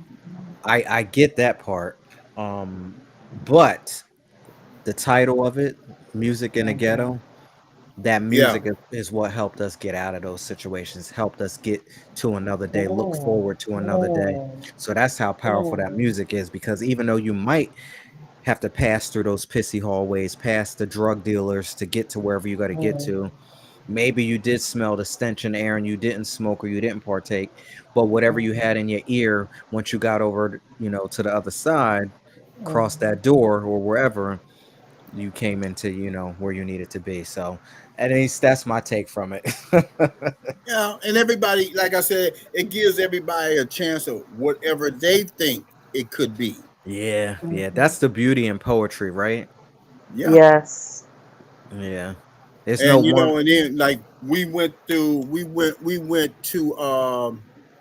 was in LA and we went downtown. And then we also you had the food in the air. Mm, So even Mhm. though you don't think of food, but you can smell the food in the different foods. You can mm, smell like the open markets that have fish. You can smell all of that. Mhm. So, like I said, it depends on how a person want to take it. And so then when I started writing this, I'm like, you know what, man? I said, I'm just going to use the word stench instead of saying Mhm. urine, weed, Mhm. and, like the fish markets and all that. I just use one word, and whoever hears it, they can take it any way they want to take it. Right, right. Very good, very good. Definitely appropriate for this evening. You picked a Mhm. perfect poem. That was amazing. I appreciate that. Yeah, like I And said, I had picked out, I had looked at some other one because I told you what I was thinking about reading. Then I'm like, you know what? No, because I said maybe I need to go to this one here because I read that on a radio station in Austin, and my son, he was like, man, Dad, he said it was people at the basketball court, and said somebody said, oh man, said his dad is on here. And when I read it, they was like, man, is that your dad? He said, yeah, you sure that's your dad? He said he almost busted the guy in the bar. I said, hey man, I said they saying that because they don't think all dads, because he young, I should say, younger than me, and a lot of them didn't have their dads around. A lot of hmm his friends didn't have their dads around. So when he say that, he get offended if somebody says, "Is this really your dad?" mm, Mm. Because he said, "Hey, my dad was there the whole time. I just took a different route than what Mhm. said, but he was always there for us." And right, he said I shouldn't say it like that. He is there with us at all times. right, right. Mhm. And Mm, he said a lot of people was like, and then he said, yeah, he said, man, he got books out, and they said, oh, really? He said, yeah. And then, he's asked me a few times, he said, Dad, when you're going back on the radio, I said, hey, man, I'll let you know. Because I can't go on unless they invite us, you know. right, right. So, I say it's time for a Birdman tour. How about that? How about you just do a tour where you go around to different places? man, I want to do that so badly. But, like I said, man, right now these planes got me nervous. I feel you. It did driving, and driving got me even more nervous because all these drive by, people cutting in front of you, and then, or they just pulling out gun. Hey man, it um, kind of got me a little nervous about doing. I want to go back out in Cali because I know L.A. Poetry Society. They had already said, and anytime I come out there, I can do either the open mic or the radio, but I got to give them enough time, Mhm. in advance. And they say I can do either one or I can do both. Mm. Alrighty, alrighty. Well, I'm going to open it up for you two. Any topics, questions that we want to go ahead and bring up tonight before we get out of here? Because we have the floor now, so I'm going to open it up to you. Hmm. I'll let SOS go since I just got through reading. No, my mind is all over the place because as you were reading your poetry, my mind just starts delving into all of these songs from like way back in the day, like Gil Scott Heron, The Bottle, you remember that song? Yes. And it was funny you mentioned his name. His daughter was Uh-huh. here, came to Austin to a poetry festival that I was at. And Mm-hmm. I actually got a chance to video her reading her. I cannot think of that one poem that he did that was real famous. And Um, it oh man, wasn't the one about being televised, was it? The I you know Revolution. yeah, I think that's the one. The Or Revolution will not be televised. yes, yes, yes, yes, yes. Mm-hmm. That's the one that he got really, really famous on. And I actually Mm-hmm. video because I asked her, I said, "Oh, can I video you?" And she was like, "Sure." And then just a couple more times we've been on Zoom programs together, and we chit chatted. So it's just Mhm. funny that you brought up his name. I I love y'all, his music. Yes, y'all gonna get upset, but I don't even we know who know. that is. You know he okay, Laren, you know who he is. You remember the song Angel Dust? No, Okay, well, that's your I assignment. probably did. I'm gonna. Who is it now Gil, again? Gil Scott Heron, Okay, Angel Yeah. Dust, okay, and that's a one. Bottle. I mean, he's done a lot of things, so when you Google him, it's I gonna come probably up. know some of You'll Yeah. his. know Angel Dust. I mean, especially if you have, older relatives that used to hang out with, you'll know the song. Because a lot of his poems, he put music behind them. Mhm. He was one of the. I think he might Oh, have that's been one what of you're the talking about. first to do that. Mhm. But I know he was Oh, he I was know one of what the he looked. tops to do that. Most of his songs were really poems. Mhm. Now, interesting. Y'all ever heard of Lee Fields? Mhm. Yeah. I love his song Two Mhm. Faces.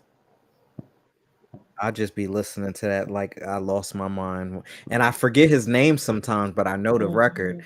So every time I hear it, I just go crazy over that. But I figured out the Isley Brothers song that Mary J. Blige sampled from A Girl from Mm. Yesterday. So A Girl from Yesterday was never released, and I'm gonna take that back. I'm just Mhm. disappointed that it was never Oh, released. But she sampled from the Isley Brothers Sensuality Part 1 and 2. Do y'all remember that? Sensuality. it's Yes, Part 1 and 2. It starts off so like the horns in the beginning just make you melt. They make you melt.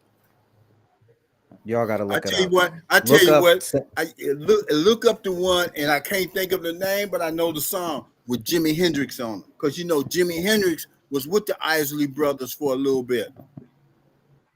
that. I didn't know Yeah. that. I Because the didn't know Isley that. Brothers were with Motown, and then they left Motown and Mm. started their mhm. own label, T-Neck, Mhm. Yeah, T-Neck, yeah. Yeah. until that got taken away from them. Yeah. But yeah, he was on. It surprised me. I don't know why I can't remember that song, and I kept listening to the guitar part, and I'm like, that's not Ernie. And then somebody said, "Oh no, so that's Jimmy." That's before Ernie. Oh, That's yeah. before Ernie actually got, because Jimi Hendrix taught Ernie how to play the lead guitar. Yeah. Well, from what I know from the Isley Brothers, that guitar is just so like classic. It's Mhm. so staple, like Mhm. that's an Isley brother. Mhm. Like they didn't even have to sing yet. All you had to do was just hear that and you're like, all right, Dude, that's the every Isley time they come to Brothers. Yes. town, I'm at one of their Mhm. concerts, man. Mhm. Yeah, it's like every artist has his signature, with his Ah, Yeah. that's with a it, good Yeah. yeah, word. his signature with his instrument or just whatever. Yeah. So I know Now you heard of Isley brother Jasper Isley. Mhm. Have you heard Mhm. of, have you heard that one, Laren? Isley No, no, brother no. Jasper. Jasper Isley. Mhm. I think I played around with the records as a kid. I think I remember seeing that, but it doesn't come to Oh memory. man, to me but that's when the three youngest ones, they had Mhm. got what the Isley Brothers do, 3+3 album, and then they left and they did their own thing, and that's why they call him Jasper Isley. But Chris Jasper was the brother-in-law, Mhm. and Mm, they got Yeah. together and they oh man, they got some jams on there. Oh. Can I mm, say something? sure. When I love it. That's why I love your podcast so much. It's about a lot of things, but basically music. And yeah, so you're not going anywhere. You're just gonna stay on the air. Don't leave because I need you, Laren. But seriously, tell me if I'm shallow. I really want you to be honest. Okay. I need to be careful about how I say this, but okay, I'm just going to say it. Yeah. If I'm going to be in a relationship with somebody, they have to know music. It's just a requirement. I don't know what to say. That's your You choice. gotta, Yeah. you No. gotta know music. Shit, you know what I mean? We gotta talk about something, you know? Hey, And that's your music is choice. something for me. Yeah, you have to be on the same page. Okay, so that's where I say the next type of relationship that I would be in, we have to be aligned spiritually, mentally, Yeah. physically, and financially. Mhm. When you just jump into something and you don't know what's what, like it doesn't work that way. And you know Mhm. what? One thing I can say, all the females I've been with, they know. Cause I even if the vehicle was raggedy and the stereo cost more than the vehicle, I was pumping the music loud. Ye- yes, indeed. I can't. And if they came to my Oh, man. apartment, the music was loud. Yeah. And see, right You now, can Okay, so now, go right now, ahead. people could talk to me, and they was like, "How can you watch TV, listen to music?" I said, "Easy. I did it all through college." Mhm. now that I'm gonna say, listen, you got the A++ for that one because I would have to focus. If I'm listening to music, I ain't watching no TV. I'm so into them lyrics and now that I listen to music the way I do now, I'll be talking to the record like somebody will say something crazy and I'll be like, you tripping because that ain't me. But I feel you though. That relationship must have had you down. I Mhm. got you. Mhm. I don't be doing I don't take on the lyrics. I don't take them on anymore like I used to. I Mhm. separate myself from it. Mhm. Cause you know, if you start singing that stuff and Oh believing yeah. it, that's what'll show up in your life. Yep. Mhm. So when an artist says something crazy that don't align with how I am with a relationship today, Mhm. I'll be like, wow, for real, you felt like that? I make sure I separate that shit immediately. I'm Yeah. not taking that on. That ain't me. So But I go ahead. I'm not listening. taking that I'm on. listening. Go ahead. So I came up with this game at one of our summer barbecues, and I thought it was pretty Mhm. interesting. I had everyone go to their cell Mhm. phone and let me know what the last song you played on your playlist. Mm. So we'll go around, and I'm gonna pull up mine right now. And if you don't have the ability to do that, that's fine. But just think about the last song that you played. I'm gonna go to my history right now. Ooh, man. So let me know who wants to go first.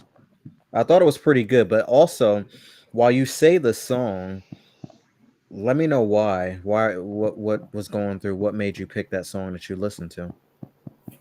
Paul The Hardcastle, A last. Thousand Miles from Nowhere. What is it again? Paul Hardcastle, A Thousand Miles from Nowhere. Okay, so what's the story behind that? Why do you let me get my thoughts together. Why does that song resonate with Because you? that's how I look. I wrote a poem about that called "A Thousand Miles from Nowhere," and no matter where you go, where you travel, everything seemed like it's just 1,000 miles. And I wrote this one. I was at the beach and I was looking across.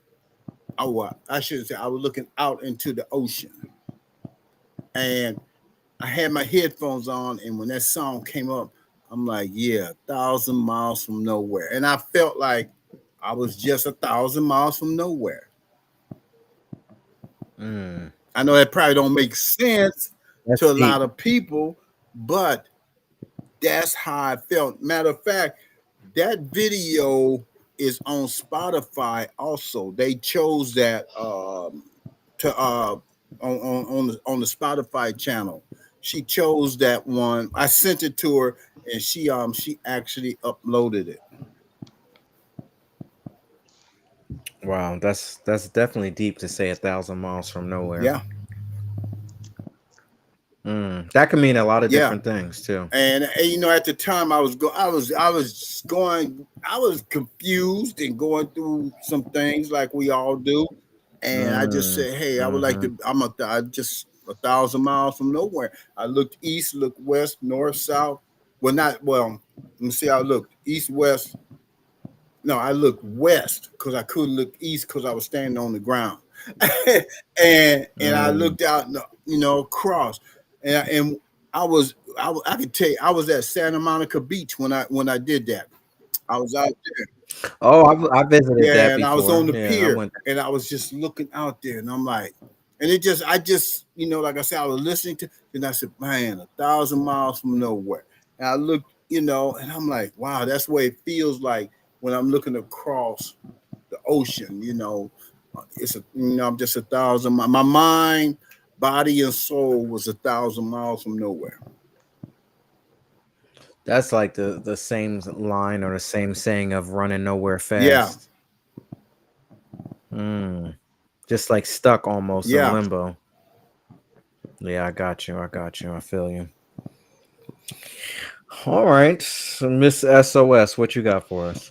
So is it the last song that I was listening to? Is that the question? Yeah. Uh huh. Uh huh. Um, see, I was trying to look it up because I actually had it posted not long ago. He's um British, a black guy. Um, Mm-hmm. I'm trying to think of the name of the song. To Hell and was it To Hell and Back? I think is the name of it. So basically, what I get from it is he said, "Could you tell where my head was at when you found me?" And apparently, it's like this girl who came into his life and sort of, I guess maybe saved him or something when he was going through a bad time. But it has such a great beat. I gotta get the name of it for you just so you can listen to it. It's such a happy song, but when you listen to the words, he really went through a lot. And this girl came into Mm-hmm. his his life, and he said she had light eyes like Mountain Dew or something. You know, it's just the words that he used to describe her. Um, and I can't think of his name, but I think this song is called Helen Back. Wow. Yeah, Wow. it's pretty neat. That definitely that is something when you've been to hell and back, Hmm. right? Yeah. Huh. Yeah, his name is Bakar. B as in boy, Kar. Bakar. Hell and Back is the name of the song, and he speaks with a strong. You know how when most people are British, you really can't tell until they start talking. Mm. Oh no, you can definitely Yeah. tell when he's singing. But that is such a happy Mm. song. I just love it. And so I put it on my Instagram, story, and I think I must have played it all day, like over and over and over again the other day. So I think that was the last song that I listened to. It's really cute. Yeah, Mm. You just set that up for me. Played it over and over and over I again. did. So I, no, I've been doing the same thing. You just set me up.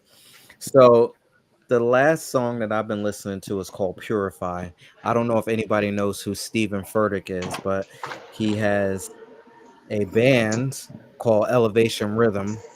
But there's a song called Purify by Elevation Rhythm and Elizabeth Rosen. Hmm. I have been listening to that song on repeat.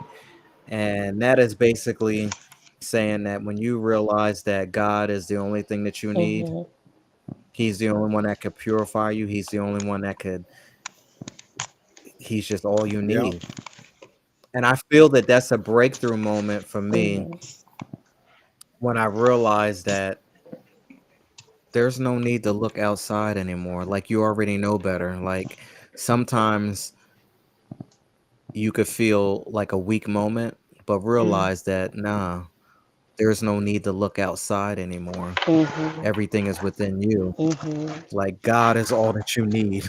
That's I'm telling you. But I feel like this is a purification moment to remove anything from the past. That's that's where I'm at right now. I just want to Mhm. remove anything from the past that's trying to hold on to me to try to stop me from where I need to go. Mhm. Yeah. So, Yep. Yeah. wow, this is a night. I definitely appreciate both of y'all for coming through. Thank you so much for sharing this moment with me tonight. Thank you for having us. Yes, thank you for having us. You are so welcome. Thank you for reading your poem. Birdman, you want to let us know what you got going on in your world? Yeah, after I'm be I'm going on Instagram to go to LA Poetry Society. They have a radio show on there.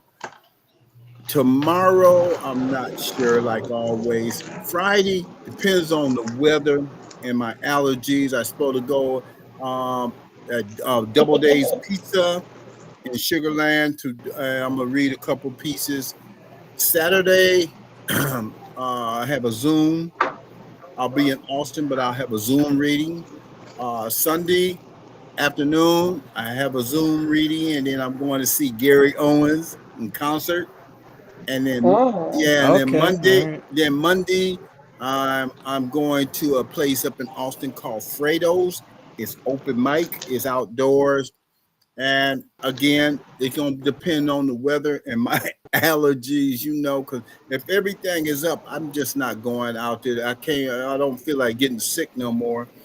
And then you can find 10 of my poetry books on Amazon.com, Birdman313. You can find me on Instagram at Birdman313, or you can either put in Birdman313 or author poet Birdman31355. You'll still get to my page. You can go to my YouTube channel where I have like over 600 videos of different places, different performers. Um, and that's Instagram, author poet Birdman31355. On Spotify, if you go to Coffee, Wine, and Words, you'll see you can see 11 of my videos that they have accepted and they downloaded on that. So that's it. All right, all right. That's what's up. And 9/10, September 10th, you'll be right here reading Between the Wines live, lights, camera, action. 910 I thought was 10-1. Um, oh, you know what? I'm looking off of the wrong list, excuse me. Okay. Is it? You're right. I'm looking off of the promotional list. I'm sorry. Okay. Okay. Let me Yeah, I was Yeah, I gonna had a say, little bit whoa, hold up. too much sparkling wine here. Mhm. Yeah. Oh Don't boy, mind there me. you go. There you go. It did SOS. What's your date? What date you coming through? I think it's Do you remember? October. Is it October the 2nd or something like that? October 2nd or 3rd? At this moment, you would know better than I Yeah, do, it's but at it's least you one of coming through, those right? days. Yeah. Are you on Hmm. Thursday night? Me? Yeah, Uh, when do you, like what Thursday you're because talking Oh about? yeah, yeah, October yeah. 1st is Wednesday, on a Wednesday. Um, I think you coming through on yeah, Thursday. it must be. Okay, it's Okay. on a Thursday. Yeah. So yeah, lights, camera, action. Y'all be ready, looking nice for the camera. Always. Mhm. Always.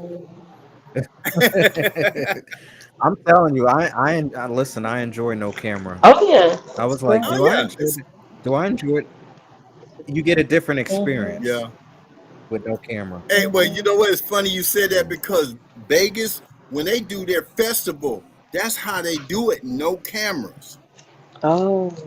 And mm, it was one guy, this one poet, he didn't like that. He's I don't know if you ever heard of Tango Ice and Martin. He's the poet. Mm-mm. He's the poet laureate out there in San Francisco. and he was doing a workshop, and he said, "Hey, can't see nobody." And they said, "Well, everybody got the camera on." He said, "Oh, no, no, no." He said, "Y'all turn the camera on." And he just flat out told him, he said, "You know what? If this is how this festival gonna be, I won't come on here." Because he Oh said wow. he likes Mm. to see the people. He likes the people to see him. Mhm. Well, we started off the 411 podcast just like this with no Yeah. Mhm. cameras. Um, the camera was only on me, Mhm. and after a while, I'm like, you know Mhm. what? I don't want the camera on. Turn that off. It's It's fine with me. nice. Either way Yeah. you do it, it doesn't bother Yeah, me because they can hear my voice anyway. Mhm. yeah, right. That's the most important part that people Yeah. can hear you. Mhm. Exactly. Yeah. Yeah. Yeah. Well, thank you so much. Any last parting words before we get out? No, just make sure that you stay on the air, and we will continue to support you.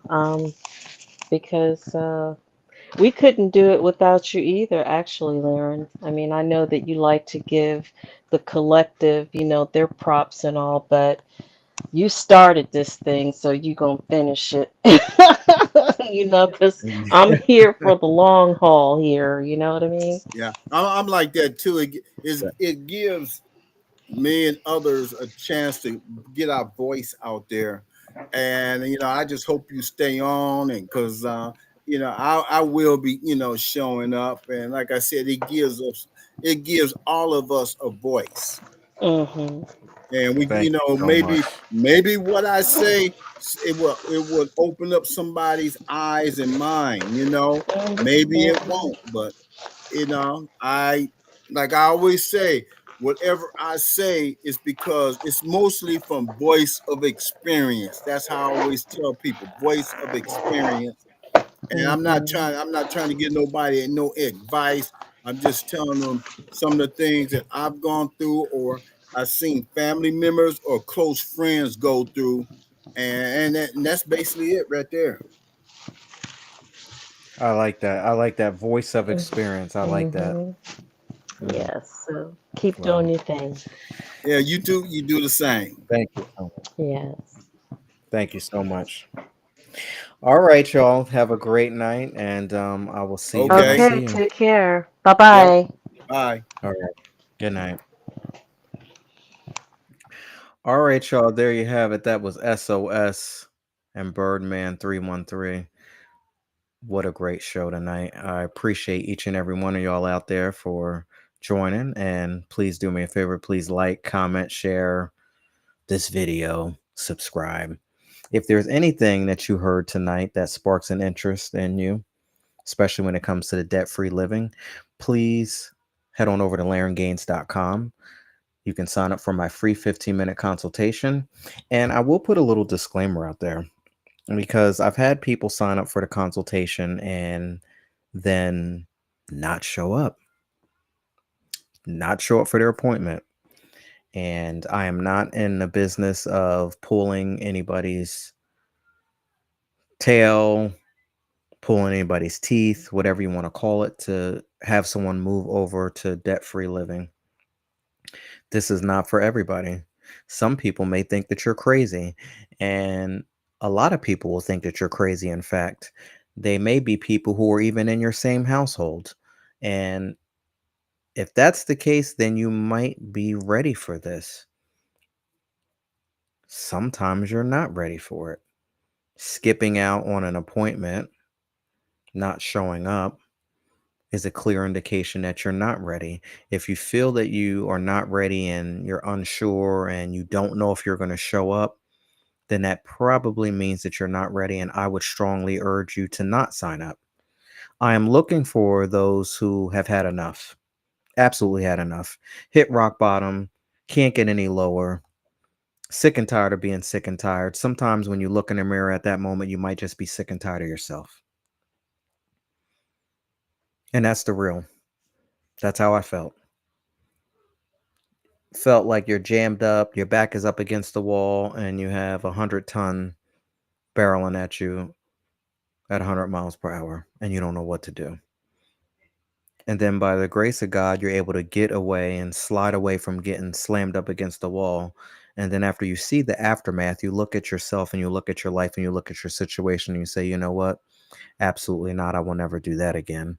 And then that's when you begin to start cutting up your credit card, start to look at your spending patterns and start to look at your life and say, yeah, nah, this is not working. I want something better. I know where I'm at today, but I still want something better. I know that I'm at rock bottom. I know that I'm not being the best version of myself, but I still know that there's better. Those are the people that would benefit from the coaching sessions. Those are the people who should head over to LarenGaines.com. You heard about debt-free living. You heard about getting out, breaking free from the matrix. You may not know, but you heard about it and you want to learn some more information, head on over. Apply to see if you qualify. There's a free 15-minute consultation for those who are serious and ready to make this thing do what it do. And that is one of the number one reasons why I'm still here, because I found my purpose. I found a gift, and I found how to wrap all of this stuff up and bottle it up, and we're ready to go. Black Diamond Consultations was born, and that's the centerpiece right there. That's what keeps all of this stuff alive. That's what keeps this thing going. And again, I want to say thank you all so much. Head on over to LarenGaines.com. You can also sign up for my free monthly newsletter, Whispers of Wisdom. Maybe you're not ready to take that leap right now. Maybe you still might be on the fence. This is a great place to start. Sign up for Whispers of Wisdom.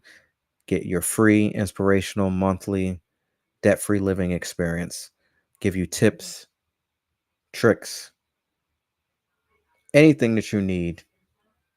Not saying anything, but most things that you need when it comes to debt-free living will be delivered right to your mailbox once a month. Again, you can head on over to LarenGaines.com for that. Want to chime in on tonight's show? Let me know how you feel. 609-200-1098. Again, that's the official 411 podcast Reading Between the Wines hotline. And I want to say thank you so much to SOS Birdman 313. Thank you to everybody out there who supports the 411 podcast. Thank you to the people who said that you would stop by, but I guess I know how time is, and time is so precious, and I get it, and I respect everybody's time. Thank you all for joining with me. I appreciate you. And on that note, I will see you when I see you. Take care, y'all. Thank you, thank you, thank you so much, and have a good night. 4, 3, 2, 1. And that's a wrap on today's episode of the 411 podcast and Reading Between the Wines, where growth is always on the menu, and every pour reveals a little more truth. The conversation doesn't end here. Have something to say? Want to weigh in on tonight's burning questions? Text us anytime at the official 411 podcast and Reading Between the Wines hotline at 609-200-1098. Stay plugged in across all social media platforms at Gaines. We're live and in the conversation on Facebook, Instagram, X, TikTok, YouTube, DLive, Twitch, and Dailymotion. Prefer to listen on the go? The audio version is streaming on most major podcast outlets. Until we meet again, take what you've learned, sip slow, speak truth, and remember, transformation starts within. Powered by the Black Diamond Consultations Network.